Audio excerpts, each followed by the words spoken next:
And if you're smoking weed and your mates are smoking weed and you don't want to, you're trying to quit, then they're just going to be like crabs in a bucket. They care more about having you around for the sesh than they care about you achieving your goals. That's just the truth. And it was really hard for me.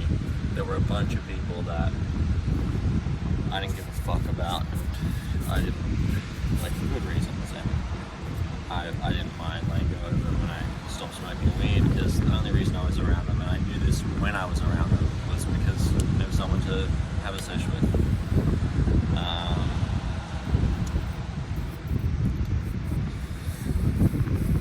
It's really hard. It's really, really hard to avoid the temptation if you've got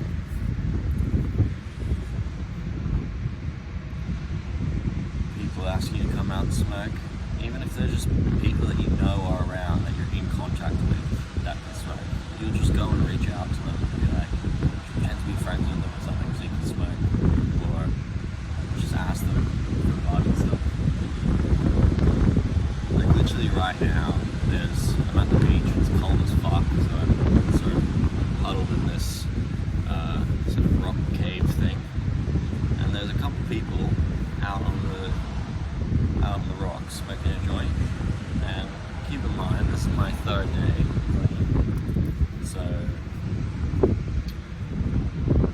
I'm pretty tempted. I'm not gonna lie to you guys, I'm pretty tempted to go over and ask them, like, hey, just like, do you have any bud, or do you have a plug, or something like that, just so I can, because I've deleted all my contacts and I'm out of touch with all the friends that I used to smoke weed with, all friends, and to be honest, I have no access to bud, and that really, really makes a big difference, because you're gonna have, like, the distance from, so there's two distances you gotta travel to go from smoking to not smoking, and able to actually control yourself not to smoke. Like, that's a decision that you made internally, it's not just that you can't. So the two stages is basically the two stages that I mean to say are smoking to not smoking, but you're still having thoughts and cravings to smoke, and some of them you might be giving into at this point, and you might actually go and try and smoke, or actually smoke. Then there's a point where, after that, it's not where the cravings stop, because, to be honest,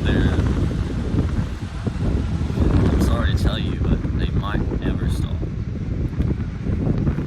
But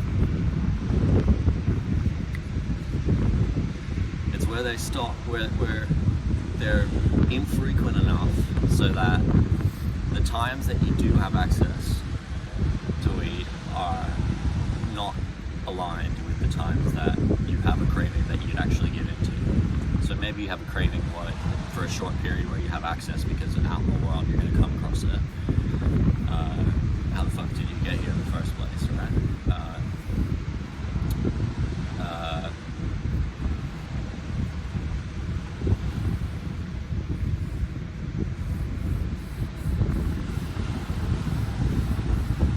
Back to,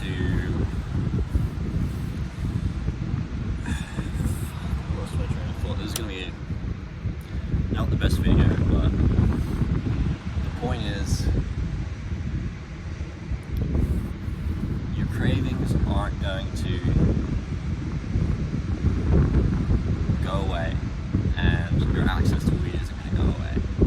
But if you have a craving when you have access to weed, you're going to smoke. If you have a craving that you give into when you have access to it, you're obviously going to smoke. So the goal is to make sure those things don't align. And if you're still in the phase where you're having cravings that you give into, I recommend cutting off all access to weed, because that's the last ingredient. once you get to that second phase of where your cravings are starting to get manageable, your thoughts of, hey, I should go out and punch a cane are starting to get manageable, that's when you can go out in places where, hey, they might be around, and if it is, I'll probably be able to handle it, because when I'm out in those places, I'm probably in a slightly better mind state. Now, on this one, I'm a little bit hypocritical. That's because I'm coming off of a lapse. So I'm 3 days in, but I'm in a place where people are smoking weed.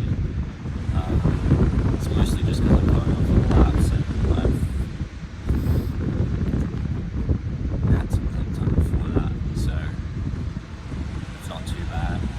But like, especially if it's your first time quitting, or your first time just getting up a few weeks or a few months,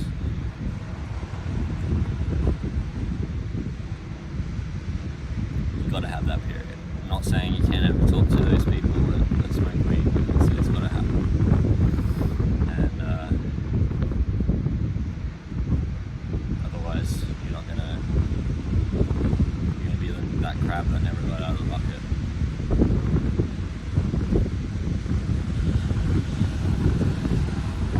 My name's Luke. I'm trying to help young men quit smoking weed. It's a big problem for a lot of people, and it's something that I've struggled with personally, and continue to struggle with. And I'd like to do my best to help you guys. So keep watching if that's something that resonates with you, and stay tuned, because eventually I'll have a course out that will basically provide the foundation and all the things that you need to learn how to do it without just cold turkey and hoping for the best. So